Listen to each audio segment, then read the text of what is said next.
As chuvas que atingiram o Rio Grande do Sul entre abril e maio de 2024 deixaram um rastro de destruição na UFSM.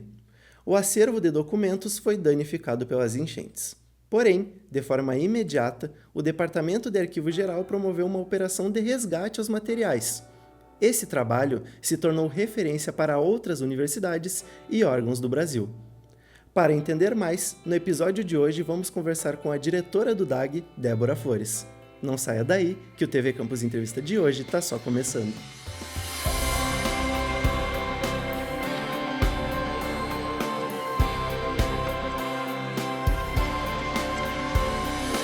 Eu sou Pedro Pereira, estudante de jornalismo na Universidade Federal de Santa Maria, e hoje vamos conversar com a diretora do Departamento de Arquivo Geral, Débora Flores. Olá, diretora, muito obrigado por ter aceitado o nosso convite e seja bem-vinda ao TV Campus Entrevista. Muito obrigada. Bom, diretora, para começar, eu queria lhe perguntar sobre a origem do plano de resgate aos arquivos danificados, né? A Operação Recupera Acervo FSM, ainda da época que aconteciam as enchentes. Como que a equipe do DAG conseguiu, de forma tão rápida, colocar em prática esse processo de recuperação? Então, uma situação interessante é que nós não estávamos preparados, né? Como a maioria pode imaginar, né? Não tínhamos uma ideia de que pudesse acontecer o que ocorreu no nosso subsolo. Para quem não sabe, o nosso acervo ficava no subsolo do prédio da reitoria e não é um local que tenha rio próximo, né? E nem um alerta de alagamento, nem de enchente. Porém, com o fluxo muito alto das chuvas de abril, ocorreu que um acúmulo de águas em todo o entorno do campus acabou sobrepondo, né? As águas foram se reunindo e desembocaram no laguinho que fica ao lado da reitoria, e esse laguinho ele subiu para o estacionamento e a rampa que dá acesso ao subsolo fez um efeito de ralo para a água, que não conseguia escoar devido ao grande volume.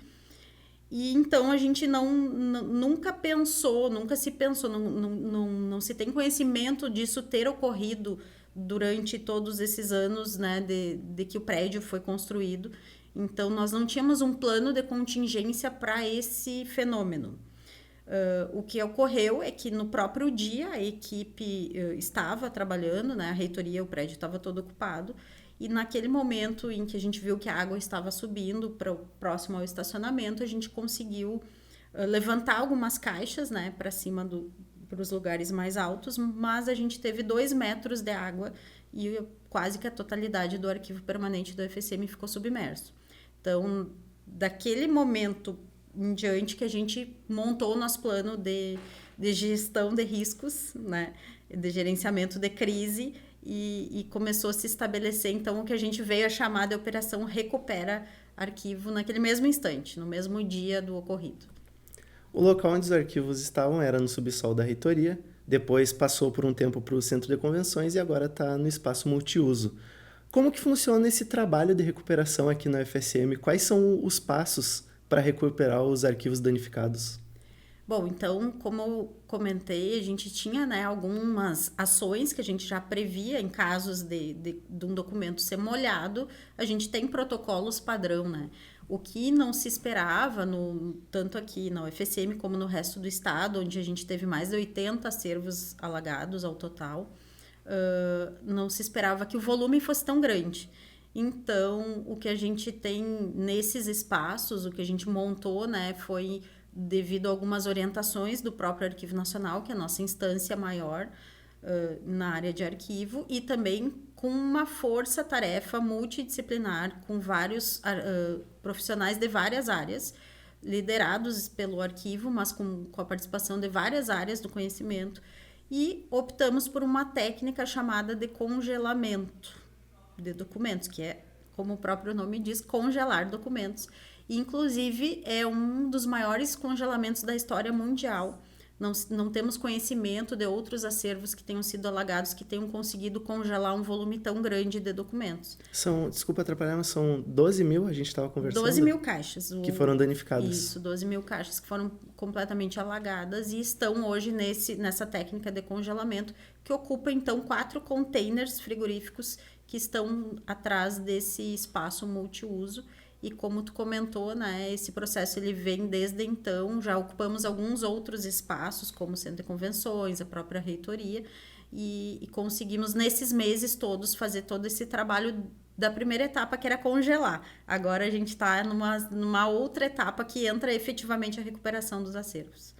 São 12 mil caixas. Tem como saber, a senhora consegue nos dar uma noção de quantos documentos em si foram danificados? A estimativa de documento ela é difícil, por quê? Porque a gente tem processos que tem várias páginas cada processo. Nós temos documentos avulsos, temos documentos de estudante, de servidores, da criação da instituição, da época em que o campus foi projetado, as plantas de ocupação do espaço, enfim, a diversidade de documentos ela é tão grande que a gente não tem como estimar o volume de itens documentais. E a gente mensura, então, em caixas, né, que seriam 12 mil caixas que foram afetadas.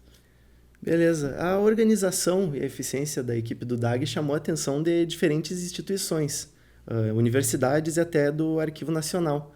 O que esse reconhecimento significou para vocês, né? Uma referência olhando para vocês, e de que forma que impactou os processos de trabalho? Bom, primeiro de tudo, impactou que o que a gente estava fazendo aqui começou a servir de referência para as outras instituições. Então, no primeiro momento, nós fomos o primeiro acervo a ter esse impacto de alagamento. E no primeiro dia, a gente ainda estava lá embaixo, com a água até a cintura, e o vídeo daquele episódio já tinha viralizado no Brasil todo.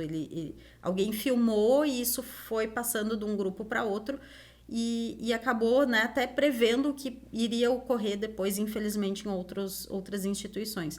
Mas desde aquele momento, toda a nossa equipe entendeu, olha, isso que está acontecendo aqui a forma como a gente está encarando pode servir de exemplo para outras instituições. A forma de carregar a caixa molhada, a forma da gente, né, como levar isso transportar de um local para o outro. O próprio congelamento em larga escala é algo que não se tinha feito ainda, né, no Brasil.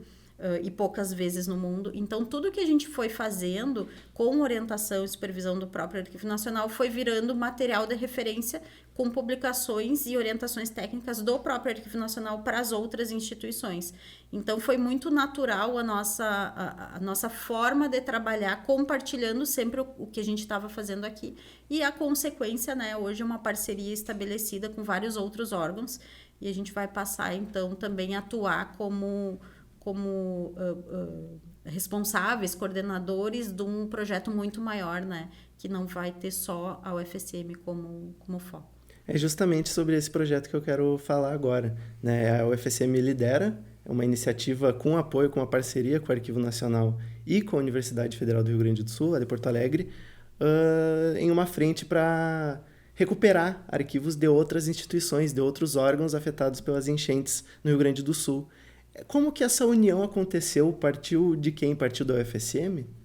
Na verdade, partiu dos próprios órgãos, né, que estavam passando pela mesma situação. O Arquivo Nacional ele coordena uma força-tarefa junto ao Estado do Rio Grande do Sul, do qual esses órgãos fazem parte, e foi descentralizado um recurso para esses órgãos poderem efetuar, né, a recuperação desses acervos, porém, nem todos os órgãos conseguiram organizar uma estrutura como a que a gente organizou aqui.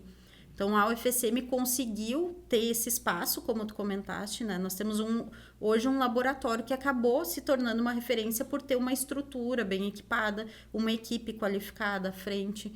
Então, nós temos hoje a melhor estrutura de recuperação de acervos alagados do Brasil. Não sei se isso é motivo de orgulho ou não, mas isso acabou proporcionando viabilizando, né, que esses órgãos que não conseguem montar uma estrutura semelhante, seja pelas questões financeiras ou pelas questões até de estrutura dos seus prédios, né, no centro histórico, basicamente, de Porto Alegre, acaba que a gente entendeu, né, junto com o Arquivo Nacional, que era mais viável a gente trazer a documentação para recuperar nesse espaço do que a gente replicar esse espaço em vários órgãos do Estado.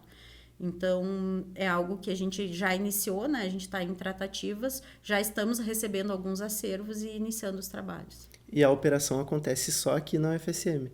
Na verdade, a gente está em parceria com algumas equipes de Porto Alegre, então a gente tem servidores, docentes parceiros na URGS e no Instituto Federal do Rio Grande do Sul também, para a gente ter um apoio lá, porque nem todo documento vai vir para Santa Maria. A gente vai fazer algumas triagens, aquela documentação que exige um cuidado maior vai vir, vão ser em torno de 20 mil caixas que a gente vai recuperar aqui na UFSM, e o restante das caixas vão ser recuperadas lá mesmo, aquelas que foram afetadas indiretamente, que não chegou a molhar, mas elas têm um resíduo de umidade, de fungo, pode ser tratada lá. E aquelas que estão mais úmidas e que ainda estão, né, num estado de decomposição vão vir para Santa Maria serem recuperadas aqui.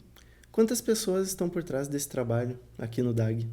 Hoje a gente tem em torno de 50 pessoas entre os servidores, terceirizados e bolsistas, e com o projeto, junto a essa nova etapa, a gente vai superar 140 pessoas envolvidas no projeto.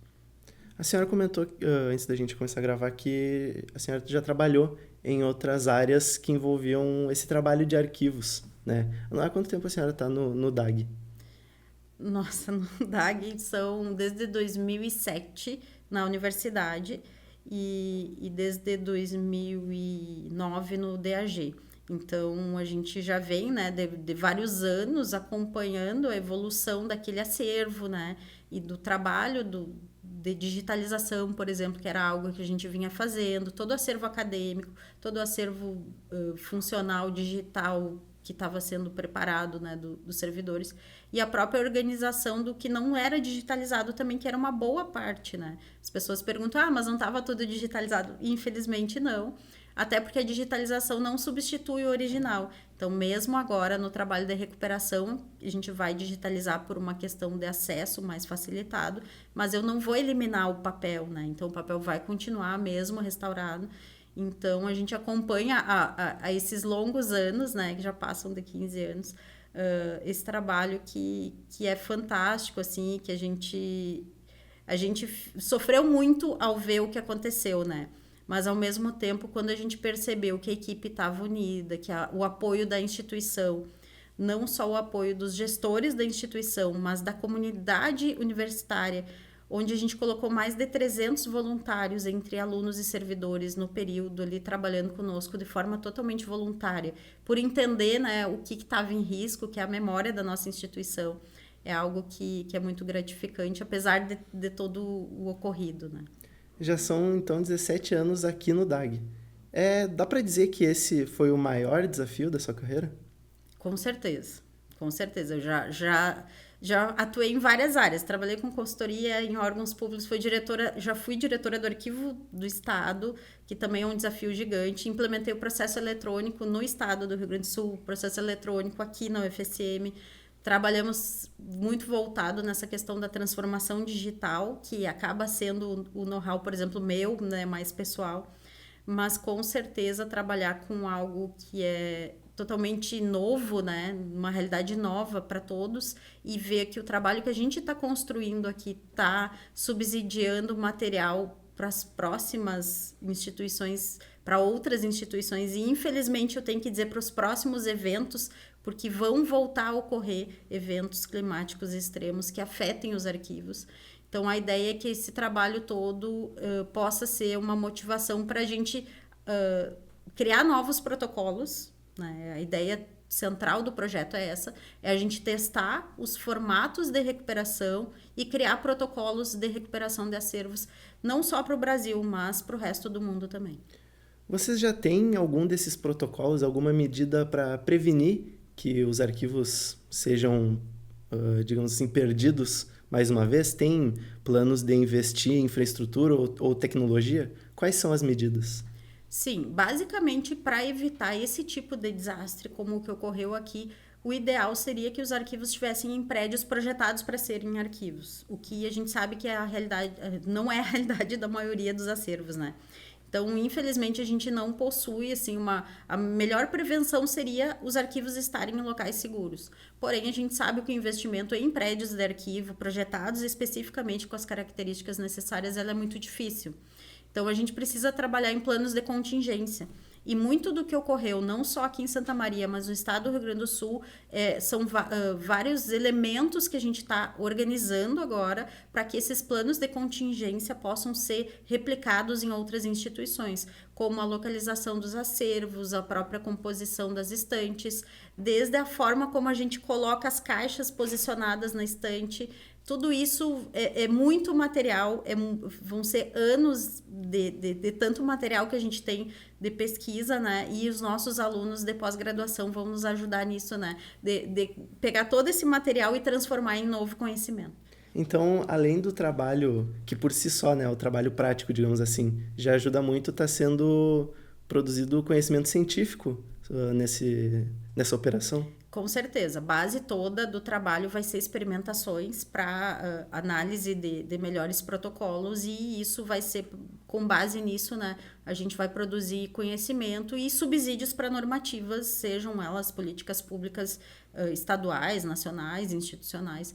O objetivo todo é a gente aprender algo com o que ocorreu, né? A gente poderia simplesmente remediar o estrago, mas a gente optou por trabalhar em produção de conhecimento. Afinal, a gente está dentro de uma universidade, né? Seria o mínimo que a gente poderia fazer. E o fato da gente ter conseguido agregar outras áreas, como, por exemplo, a tecnologia dos alimentos. Vou dar um exemplo aqui, a professora Cláudia, que é nossa parceira nesse projeto, né? Ela é docente do curso de tecnologia dos alimentos. A gente tem todos os docentes do patrimônio cultural, a gente tem docentes da área da química, da área da fitotecnia, né? Áreas que, né, não são diretamente alinhadas, mas que tem tudo a ver. A física, a própria matemática, a engenharia. Então, reunindo tudo isso, o trabalho fica fantástico, porque a gente traz outros elementos que a literatura só arquivística não contemplava, como, por exemplo, né, os locais para fazer a secagem desse material, as técnicas de congelamento.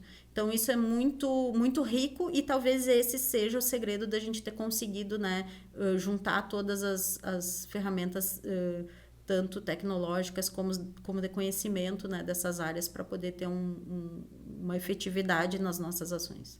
A senhora comentou que apenas a digitalização, né, não resolve, né, colocar o arquivo no ambiente digital. Qual que é a importância de ter o arquivo físico? Por que não pode só digitalizar? Na verdade, esse é um assunto de discussão de longos anos no Brasil. Inclusive, saíram algumas normativas recentemente, tem uma lei de digitalização. Porém, o nível de tecnologia que eu preciso ter para garantir que aquele documento digitalizado ele é fidedigno àquele documento físico original, em termos de sistema, em termos de confiabilidade, em termos de certificações, autenticações, o volume de requisitos é tão grande que hoje no Brasil poucas instituições têm sistemas que atendam a esses requisitos. Por incrível que pareça, nós somos uma das instituições que temos um sistema que garante, e mesmo assim, mesmo tendo o sistema, a gente opta por não eliminar o documento original em papel, porque o documento em papel ele ainda carrega todos os elementos diplomáticos que a gente chama na área de confiabilidade. E quando eu migro isso para o digital, eu vou ter sempre uma cópia no digital, eu nunca mais vou ter o documento original. E para essa cópia ter validade jurídica, validade de confiança, né, naquele documento, eu preciso ter um sistema que embase tudo isso. E essa é a grande dificuldade também, a falta de investimento em sistemas que supram todos esses requisitos, no caso. Entendi. Então, só para recapitular, o primeiro passo desse processo foi o congelamento. Qual que é o passo de agora e quais são os próximos passos até, digamos, o fim dessa recuperação? Bom, aí nós estamos trabalhando com duas frentes, né? O nosso acervo da UFSM foi todo congelado. O acervo que vai vir das instituições de Porto Alegre não foram congelados. Então, a gente tem situações também diferentes. O nosso acervo que foi congelado, ele precisa de descongelamento, né? Higienização, secagem e alguma recuperação.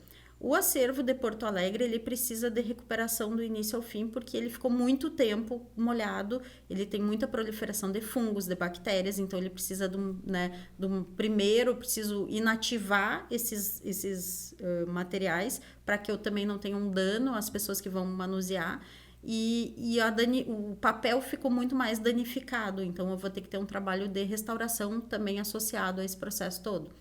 Então, são várias técnicas envolvidas, mas basicamente é higienizar esse material todo, secar, porque muitos dos materiais ainda estão molhados, e os nossos que vão ser descongelados, ele volta a molhar, né? Então, quando eu descongelo, ele volta a ficar úmido, e daí eu tenho que secar novamente.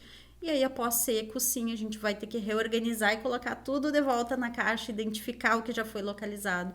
Então, são vários processos envolvidos, não é uma coisa assim muito fácil. Inclusive, esses processos, eu não sei se está numa próxima pergunta ou não, o tempo que a gente vai levar para fazer isso. Ia perguntar agora. Exatamente. Inclusive, uma das coisas que a gente está também investigando é justamente o tempo que leva para cada um desses processos, porque não tem na literatura mundial isso planificado, isso calculado. Então, o trabalho que a gente está fazendo também vai servir para calcular. A gente está fazendo, né, agora amostragens desses processos para calcular o tempo que a gente vai levar para fazer. Mas, com base no que já se conhece de eventos parecidos e na Alemanha, nos Estados Unidos, na Polônia, na França, nos locais que já ocorreu algo semelhante, a gente calcula que não menos do que 5 anos até recuperar, descongelar e recuperar todo o acervo, sendo bem otimista. O que a senhora acredita que a população, em geral, aprendeu com esse episódio das enchentes em relação à importância de preservar acervos históricos? Infelizmente, a minha resposta não é muito animadora, porque a gente falou muito na época dos alagamentos, quando a gente viu que os acervos tinham sido alagados, mais de 80 acervos só em Porto Alegre, né? Fora região da Serra, né? Outras regiões afetadas. Infelizmente, o impacto que o cidadão vai ter não vai ser imediato. Ele vai ter um impacto quando ele for pedir um benefício, quando ele for pedir algo e aquela instituição vai negar porque não tem acesso ao documento que comprova aquele benefício, aquele direito. A gente chamava de apagão informacional, que é no momento em que eu não tenho documentos para comprovar uma determinada situação. Isso pode valer para uma aposentadoria, para uma pensão, para emissão de uma segunda via de um documento, né, um diploma, uma segunda via de uma carteira de trabalho, por exemplo. Então, são vários aspectos envolvidos, fora, né, todos os tribunais, tanto estaduais quanto federais, que vários deles foram afetados também. Então, a gente tem uma gama muito grande de acervos que foram alagados, mas que a população vai sentir a longo prazo, né? Não é uma coisa tão imediata. E por isso que é muito difícil o convencimento da urgência desse trabalho, né? Não é à toa que agora o FSM vai entrar na recuperação desses acervos de Porto Alegre que estão desde maio alagados, né? Isso já dá um retrato, né, de que as coisas nem sempre andam, né, com a velocidade que deveriam.